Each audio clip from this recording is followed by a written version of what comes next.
Assalamualaikum warahmatullahi wabarakatuh. Waalaikumsalam warahmatullahi wabarakatuh.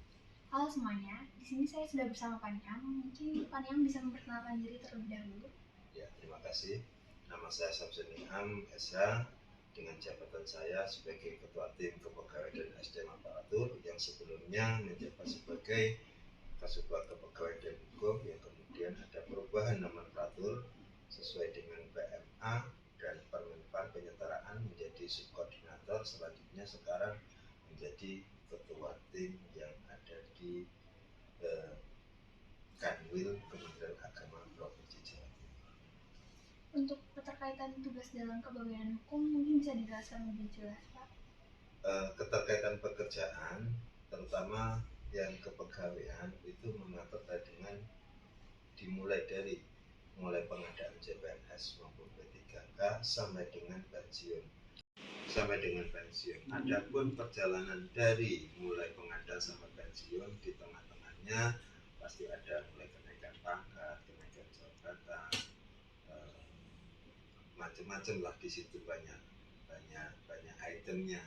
Keterkaitan dengan hukum yaitu yang pertama keterkaitannya dengan apa aja permasalahan, misalkan ada pengaduan masyarakat yang keterkaitan dengan fisik maupun PNS, nah itu terkaitannya hukum. Di situ ada outputnya, yaitu terkait dengan kalau memang dia PNS itu akan diproses sesuai dengan peraturan disiplin PNS. Tetapi kalau bukan PNS, ya kita selesaikan keterkaitan sesuai dengan peraturan.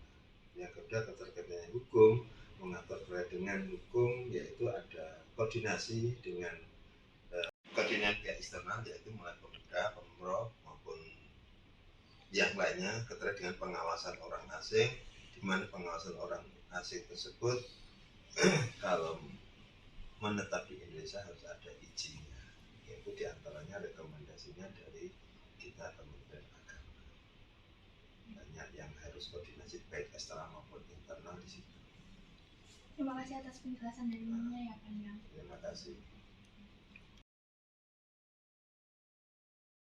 Halo semuanya, di sini saya sudah bersama Bu Surya selaku pembimbing kami untuk kuliah kerja praktek untuk wilayah Kementerian Agama Provinsi Jawa Timur.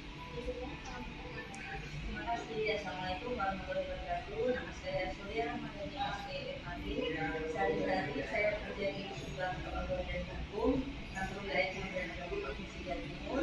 Di sini saya sebagai pembimbing mahasiswa SMA dan SMK yang sedang magang atau PKL di kantor kami. Kemudian kesempatan saya dalam hal ini sedang membimbing mahasiswa magang dari Universitas 17 Agustus jurusan hukum. Sehari-hari teman-teman di Subang Kepegawaian itu dibagi beberapa kursi ya. Ada yang bagian pensiun, bagian hukum, kemudian bagian tata perbuatan hukum. Saya sendiri sebagai asiparis melakukan, saya bagian asiparis ahli muda di Subang Kepegawaian dan Hukum. Kemudian kursinya juga dibagi beberapa ya. Ada Bu Nora bagian pensiun, terus Mbak Ara bagian hukum, nanti ada juga bagian SK itu Mas Tommy. Jadi nanti kalau misalnya mbaknya ada keperluan tentang apa yang dibutuhkan terkait magangnya, bisa wawancara kepada pegawai yang bersangkutan. Terima kasih, semoga berguna untuk magangnya ke depannya ya, Dek. Terima kasih. Ya, sama-sama. Semuanya, di sini saya sudah bersama Pak Tommy selaku pegawai dari Kepegawaian dan Hukum. Mungkin Pak Tommy bisa memperkenalkan diri terlebih dahulu. Ya, terima kasih waktunya. Perkenalkan, saya biasa dipanggil Pak Tommy sih, karena teman-teman sini manggilnya lebih enak kayak gitu. Singkatnya Ahmad Tommy, di bagian Kepegawaian dan Hukum. Kebetulan terkait pengambilan surat keputusan untuk kegiatan yang di kami khususnya di Kakanwil, selain SK kegiatan, kami kami juga menerbitkan surat keputusan pendirian madrasah, juga izin operasional pondok pesantren yang kesetaraan serta yang sesuai kesetaraan. Di kami dalam pengambilan surat keputusan kami mengacu pada KMA, Keputusan Menteri Agama nomor 777 tahun 2016. Untuk lebih lengkapnya Mbak Fikaya bisa kita langsung terkait pengambilan tata cara pengambilan surat keputusan tersebut. Demikian perkenalan dari kami. Untuk teknisnya langsung kita menuju ke perangkat ya. Oke, ya. Terima kasih. Terima kasih ya Pak untuk waktunya. Sama-sama, terima kasih kembali. Semoga bisa bermanfaat. Amin. Terima kasih Pak Tami. Sama-sama. Setelah disesuaikan dengan KMA untuk proses tanda tangan itu harus ada paraf dari pemrakarsa atau pembuat SK dari bidang mana, dari ruang mana, sesuai dengan DIPA atau kegiatan tersebut. Alurnya pun setelah fix revisi, kalau memang sudah tidak ada revisi, dilanjut paraf pimpinan yang menangani terkait hukum.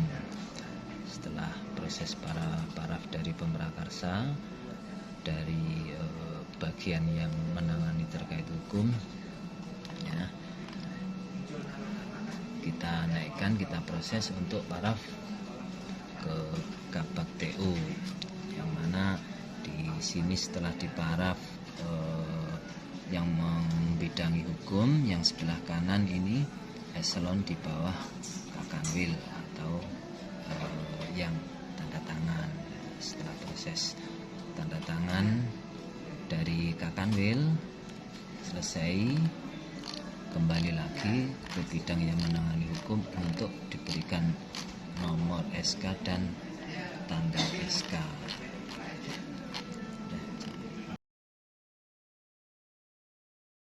Halo semuanya, di sini saya sudah bersama Bu Nora, selaku pegawai dari Kepegawaian RI.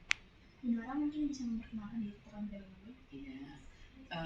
Assalamualaikum warahmatullahi wabarakatuh.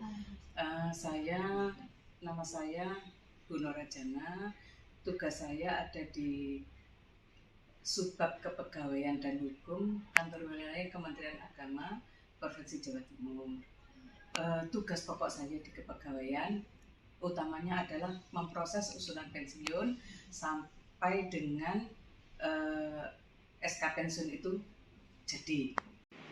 Apa ada ketentuan perundang-undangan atau peraturan pemerintah yang terkait dengan usulan pensiun ya? Ada Mbak, jadi ada beberapa aturan. Yang pertama Undang-Undang Nomor 11 Tahun 1969 yaitu tentang pemberian pensiun terhadap PNS dan janda dudanya. Kemudian Undang-Undang ASN Nomor 5 Tahun 2014 itu Undang-Undang ASN. Kemudian ada PP 11 Tahun 2017 Yunto yang diperbarui, PP 17 diperbarui menjadi PP 17 tahun 2020 yaitu tentang manajemen ASN. Kemudian KMA 550 tahun 2022 itu tentang pendelegasian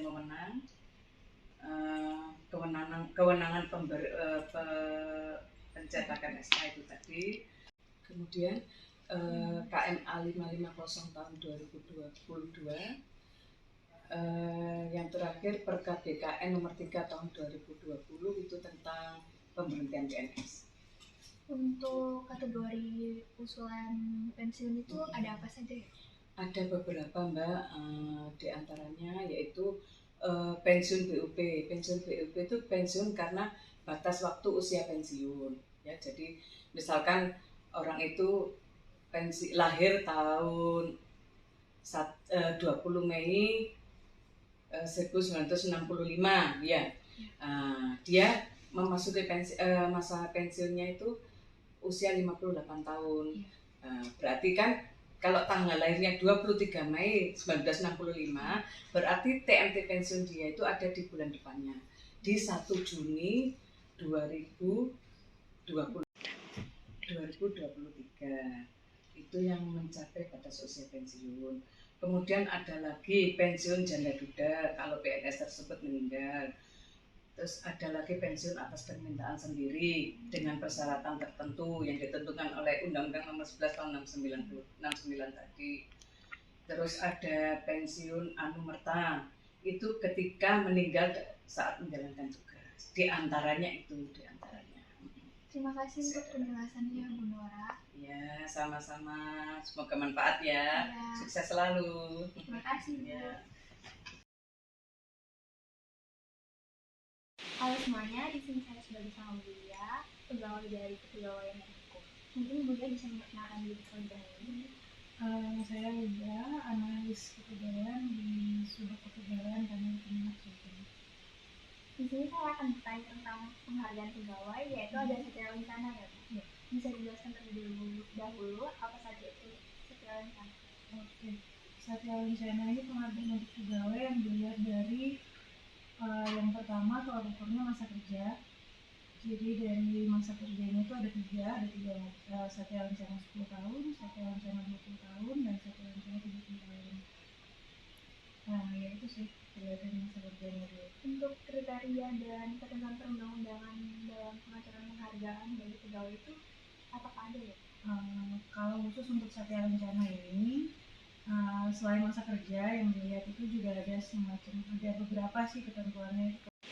Beberapa ketentuan lain selain masa kerja itu juga ada seperti PNS yang akan diberikan penghargaan Satya Lencana ini tidak pernah dijatuhi hukuman disiplin. Jadi dipastikan dulu PNS-nya tidak pernah kena hukuman disiplin tingkat sedang dan berat. Lalu ada lagi yang lain itu tidak pernah mengambil cuti di luar tanggungan negara, CLTN itu juga tidak boleh, PNS-nya tidak berhak menerima. Ada beberapa sih sekitar itu. Jadi ada hukuman disiplin, ada CLTN, dan untuk ketentuan perundang-undangannya apakah ada? Ada.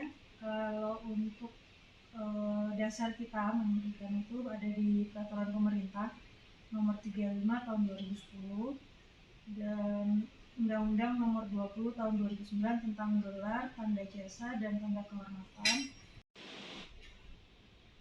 Ada juga dari internal itu ada KMA, Keputusan Menteri Agama Nomor 157 Tahun 2013 tentang pedoman penganugerahan tanda kehormatan Satya Lencana Karya Satya bagi PNS Kementerian Agama. Lalu yang terakhir, yang terbaru itu ada Surat Edaran Dewan Gelar, Tanda Jasa, dan Tanda Kehormatan Kementerian Sekretariat Negara. Itu nomor 1 tahun 2021 tentang prosedur pengusulan gelar, tanda jasa, dan tanda kehormatan. Kira-kira itu dasar hukum. Terima kasih atas penjelasannya ya Bu. Ya, siap.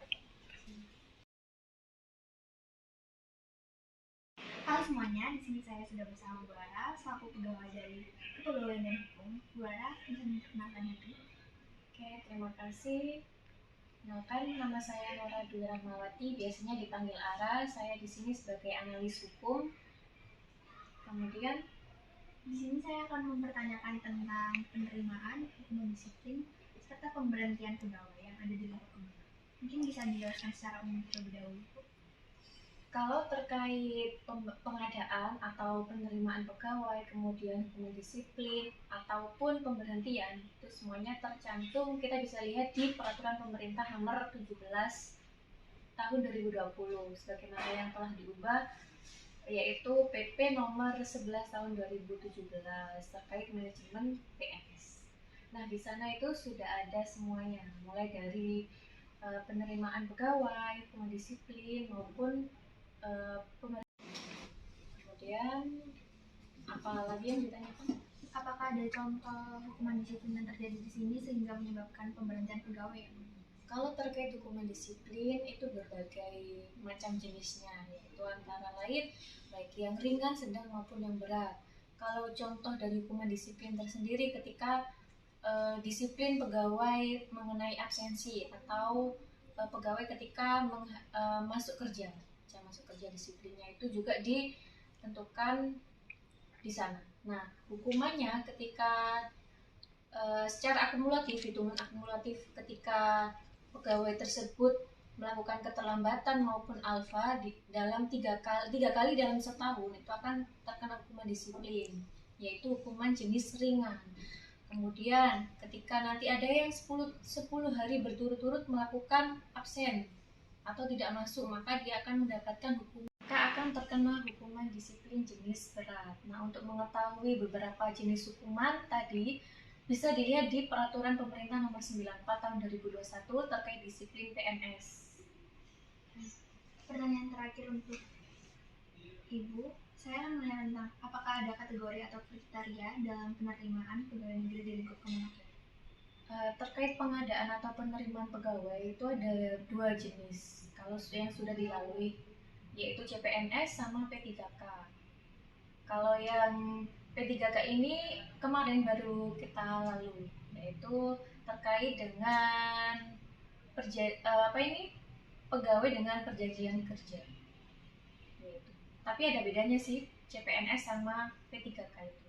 Bedanya dia ada di pensiun sama enggak. Kalau CPNS dapat pensiun, kalau P3K tidak dapat.